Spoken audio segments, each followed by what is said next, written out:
오늘 아침 새벽 기도회 시작하겠습니다.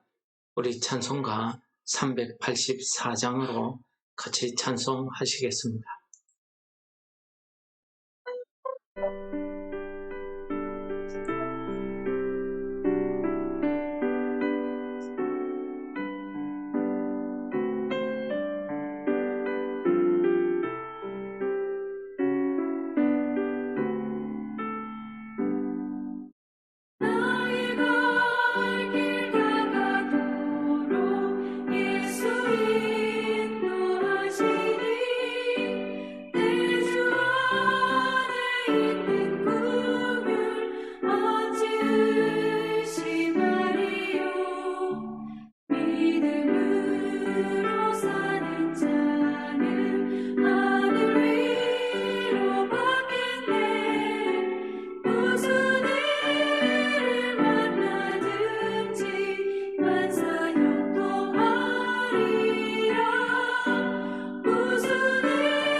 오늘도 저희들을 일깨워 주시고 우리의 하루의 삶을 인도하시는 하나님 아버지, 오늘 우리가 이 땅을 살기 전에 우리에게 기도하게 하심을 감사합니다.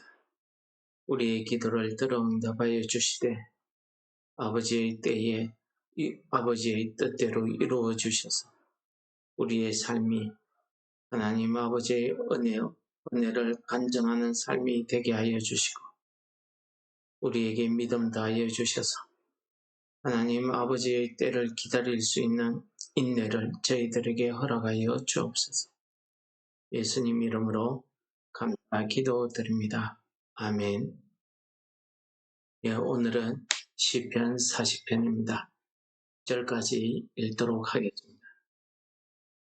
내가 여호와를 기다리고 기다렸더니 귀를 기울이사 나의 부르짖음을 들으셨도다. 나를 기가 막힐 웅덩이와 수렁에서 끌어올리시고 내 발을 반석 위에 두사 내 걸음을 견고하게 하셨도다. 새 노래 곧 우리 하나님께 올릴 찬송을 내 입에 두셨으니 많은 사람이 보고 두려워하여 여호와를 의지하리로다. 여호와를 의지하고 교만한 자와 거짓에 치우친 자를 돌아보지 아니하는 자는 복이 있도다. 여호와 나의 하나님이여, 주께서 행하신 기적이 많고 우리를 향하신 주의 생각도 많아 누구도 주와 견줄 수가 없나이다. 내가 널리 알려 말하고자 하나 너무 많아 그 수를 셀 수도 없나이다. 주께서 내 길을 통하여 내게 들려주시기를 제사와 예물을 기뻐하지 아니하시며 번제와 속죄제를 요구하지 아니하신다 하신지라. 그때에 내가 말하기를 내가 왔나이다. 나를 가리켜 기록한 것이 두루마리 책에 있나이다. 나의 하나님이여 내가 주의 뜻 행하기를 즐기오니 주의 법이 나의 심중에 있나이다 하였나이다. 내가 많은 회중 가운데서 의의 기쁜 소식을 전하였나이다. 여호와여 내가 내 입술을 닫지 아니할 줄을 주께서 아시나이다. 내가 주의 공의를 내 심중에 숨기지 아니하고 주의 성실과 구원을 선포하였으며 내가 주의 인자와 진리를 많은 회중 가운데에서 감추지 아니하였나이다. 아멘. 오늘 우리가 읽고 있는 이 시편은 다윗이 하나님의 구원에 대해서 그 은혜에 감사하는 찬송의 시가 되겠습니다. 오늘 찬송의 시, 이 감사의 시를 우리가 두 부분으로 나누어 볼 수 있는데요. 오늘 우리가 읽었던 본문의 첫 번째 부분입니다. 하나님께서 과거에 나를 기가 막힐 웅덩이와 수렁에서 건져주셨다 하는 하나님의 구원에 대한 그 감사와 현재 내가 하나님의 은혜, 그 구원을 널리 찬송하고 전파하고 있다는 그 감사에 대해서, 감사의 삶에 대해서 그가 이야기하고 있습니다. 그런데 11절부터는 또다시 그가 하나님 앞에 구원의 기도를 올리는 내용을 볼 수 있습니다.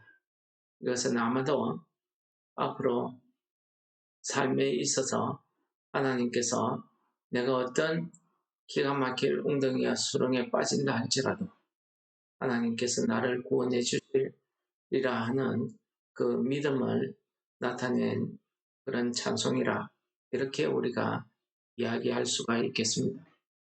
오늘 본문의 말씀을 살펴보시면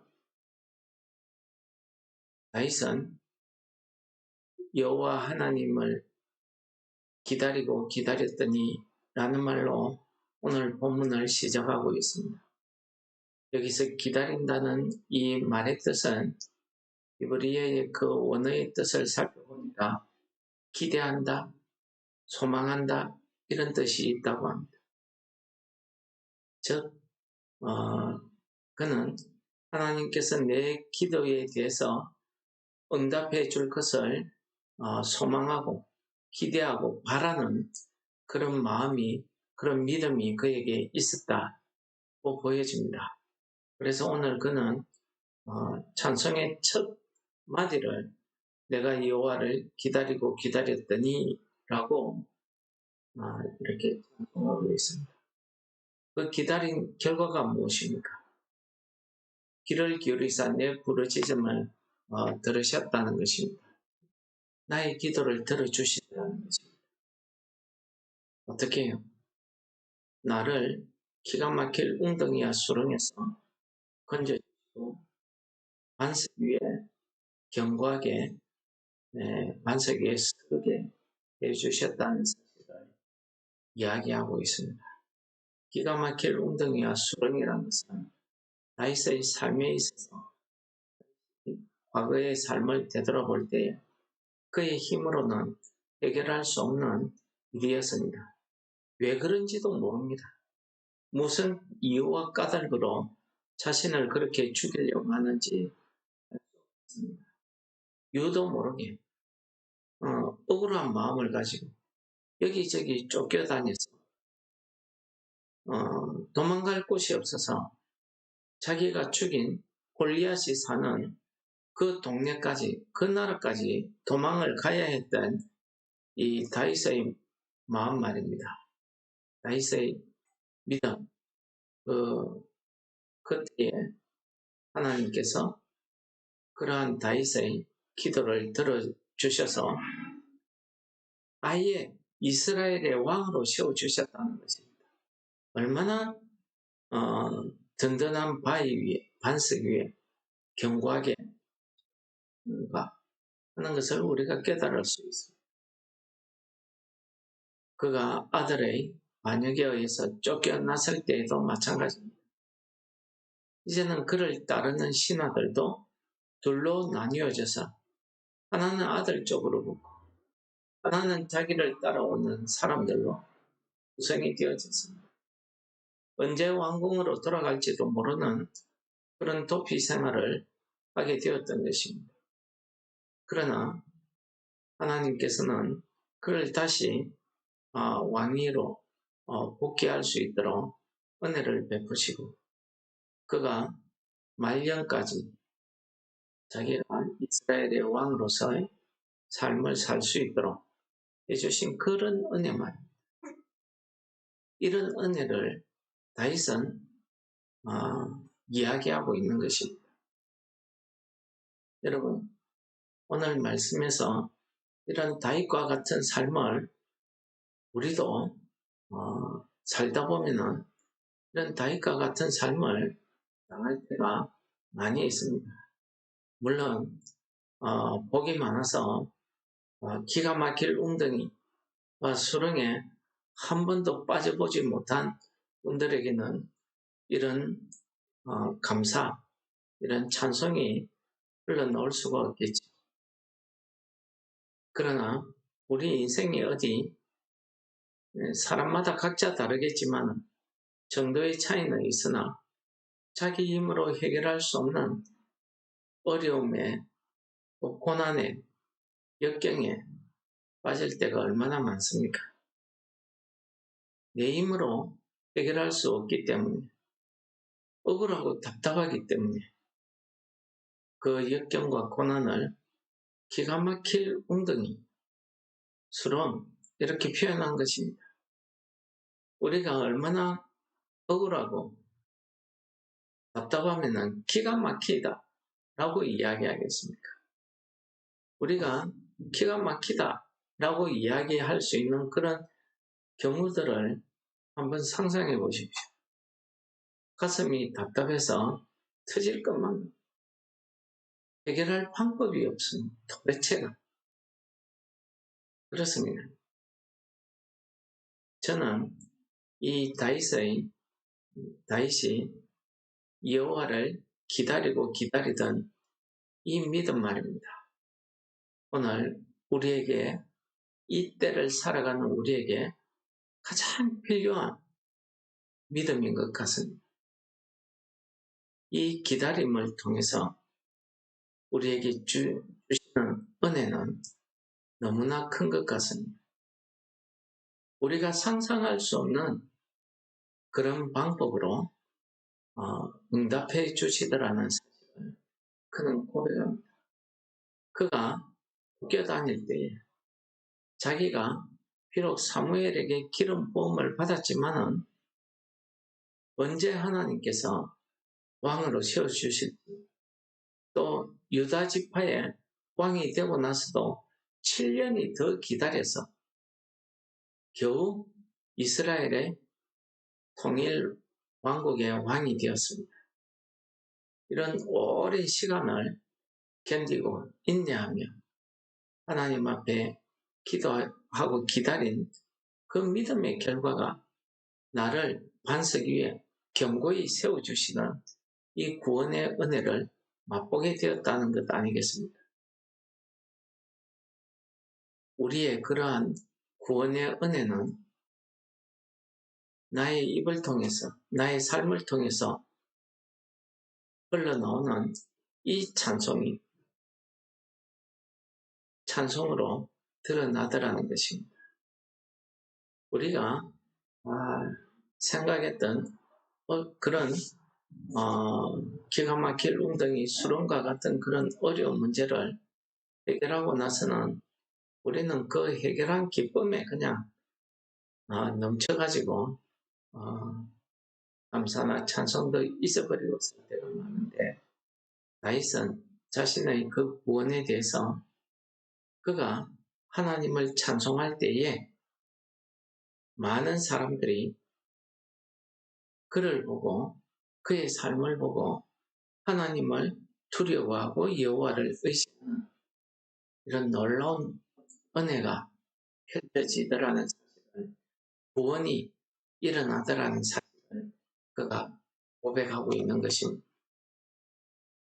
오늘 우리의 구원, 우리의 은혜 가운데서도 이러한 기적이 일어나기 위해서는 우리 입에 찬송이 끊이지 않기를 소원합니다. 오늘 다윗은 이 믿음의 고백, 이 간증을 하면서 그가 어떤 사람이 복이 있느냐, 그가 고백하고 생각해 보니까 교만한 자, 거짓에 치우친 자를 돌아보지 않는 것, 이것이 그에게 큰 복이었다는 사실을, 하나님 앞에 복 있는 사람이 어떤 사람이냐, 교만한 자, 거짓에 치우치는 자를 돌아보지 않는 것. 돌아본다는 것은 무엇입니까? 그런 자들과 엮이는 것. 내 주변에 그런 자들이 있다는 사실입니다. 교만한 자, 성경이 분명히 이야기합니다. 우상숭배와 같은 죄로 이야기하고 있습니다. 거짓에 치우치는 자, 거짓의 아비가 사탄입니다. 이런 악한 자들과 함께 엮이지 않을 수 있다는 것. 이것이야말로 정말 하나님의 은혜를 기다리는 사람들에게 얼마나 큰 복인 줄 모르겠습니다. 우리의 삶에, 우리의 가족 중에, 내 사랑하는 이웃 중에 이런 자들이 있다고 하면 우리가 얼마나 힘이 들까요? 그야말로 기가 막힌 웅덩이와 수렁일 것입니다. 그러나 내가 오랜 시간 인내하며 항상 하나님만을 바라보며 여호와여 도우소서 하는 나의 기도에 하나님의 때, 하나님의 방법으로 응답하시는 그 하나님의 은혜를 우리가 맛보게 되면 우리 입에서는 다윗과 같은 이런 찬송이 흘러나올 수밖에 없다는 것입니다. 하나님께서 우리를 향해서 베풀어 주시는 그 은혜가 얼마나 큰지 다윗은 5절에 보시면은 내가 나의 일생을 생각하면 내가 어떻게 살아야 되겠다 생각하고 계획하는 것보다는 하나님이 나의 일생을 이끌어 가실 그런 계획과 생각이 더 크고 더 많더라는 것입니다. 이 땅에 누구와도 견질 수 없고 내가 입으로도 다 말할 수 없고 그 하나님, 나를 생각하시는 하나님의 그 생각이 너무 많아서 그 수를 셀 수도 없더라. 넘치는 하나님의 은혜를 그가 이야기하고 있습니다. 나를 기가 막힐 웅덩이와 수렁에서 건져주시는 그 하나님의 은혜를 생각하면 나는 이 문제만 해결되면 만족한 줄 알았더니 하나님께서는 오히려 이 기가 막힐 웅덩이와 수렁을 통해서 내가 도저히 상상할 수 없고 셀 수도 없는 그런 놀라운 은혜의 길로, 구원의 반석으로 우리를 세워주시더라는 그 은혜를 우리가 깨달을 때에 내 입에는 저절로 다윗과 같은 이런 찬송이 흘러나오지 않을 수 없습니다. 이런 믿음은 하나님께서 우리의 예배와 우리의 삶을 통해서 드러나더라는 사실을 6절에서 8절까지 우리에게 이야기하고 있습니다. 내 길을 통해서 내게 들려주신 것은 제사와 예물을 기뻐하지 아니하신다. 혼자 속죄제를 요구하지 아니하신다. 무엇입니까? 그런 종교적인 행사, 종교적인 행위가 결코 하나님의 그 구원의 은혜를 체험하는 데 필요치 않다는 것입니다. 우리는 40일 작전기도, 1000번째 이런 것이 필요한 줄 알았더니 오늘 다윗은 그런 것을 요구치 않는다 하십니다. 무엇이겠습니까? 나를 향한 하나님의 생각이 그 계획이 너무 많기 때문에 우리가 깨달을 수 없는 것입니다. 하나님께서 그 하나님의 법을 내 마음에 두시면은 내가 그 하나님의 뜻 행하기를 절개하기 때문에 내가 억지로 하는 것이 아니라 내가 누구에게 보이려고 하는 것이 아니라 내 스스로의 삶이 곧 예배고 내 스스로의 입에서 나오는 소리가 곧 여호와를 찬송하는 소리고 여호와의 은혜를 온 세상에 소식을 전하는 그런 기쁨의 소식을 전할 수 있는 그런 입술로 삼아 주시더라는 것입니다. 이것이 가능한 것은 내 마음속에 하나님의 법이 있기 때문인 것입니다. 오늘 말씀을 정리하고 마치겠습니다. 오늘 하나님께서는 하나님의 그 법을 내 심중 안에 채워주셔서 하나님께서 나의 기가 막힐 웅덩이와 수렁에서 나를 건지시는 그 하나님의 은혜를 찬송하고 간증하는 이런 삶을 살 수 있도록 인도해 주시더라는 것입니다. 그러한 나의 삶 안에는 하나님의 공의가 하나님의 성실과 구원이 거기에 나타나 있고 하나님의 인자하신 하나님의 그 진리가 나의 삶을 통해서 세상의 빛과 같이 드러나더라는 사실을 오늘 다시 기도하고 있는 것이 찬송하고 있는 것입니다. 오늘 우리의 삶도 마찬가지입니다. 나의 기도를 통해서 하나님의 응답을 기다리고 기다리는 성도 여러분들 되시기를 축원합니다.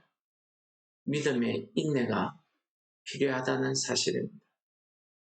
내 생각으로는 이 문제만 해결되고 이런 방향으로 가면은 다 좋을 것 같지만 오히려 내 생각을 뛰어넘어서 하나님께서 나를 생각하시는 그 하나님의 생각이 있기 때문에 우리는 내 뜻이 이루어지기를 기도할 것이 아니라 하늘에서 이루어진 그 아버지의 뜻, 오늘도 나의 삶을 통해서 이 땅에 나를 통해서 하나님의 뜻이 이루어지기를 소원하고 기도하는 우리 성도 여러분들 되시기를 축원합니다. 말씀을 묵상하시면서 우리 같이 기도하시겠습니다.